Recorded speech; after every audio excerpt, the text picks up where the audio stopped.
பார்க்குற மெசேஜ் நீங்கள் வந்து கடைசி வரை கவிதை சொல்ல. ஆமாம், ஏதாவது ஒரு பாட்டு பாடுங்க என்னை பற்றி. என்ன பற்றி நான் பண்ணுங்க ரியாக்ஷன் பண்ணுற பாட்டு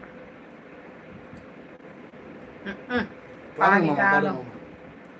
ஏன் பாடவா? நீங்கள் கண்ணடிக்காதீங்க. செவ்வாயில் ஜீவராசி உண்டா என்று அடை தினந்தோறும் விஞ்ஞானம் தேடல் கொள்ளும். உன் செவ்வாயில் உள்ளதடி எனது ஜீவன், அதை தெரியாமல் விஞ்ஞானம் எதனை வெல்லும். இவ்வாறு தனிமையில் பேசிக்கொண்டேன், என் இரவினை கவிதையாய் மொழிபெயர்த்தேன்.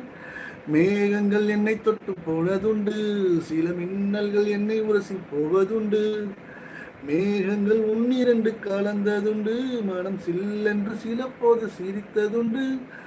மோகனமே உன்னை போல என்னை யாரும் மூச்சு வரை கொள்ளையிட்டு போனதில்லை. ஆக மொத்தம் என்ன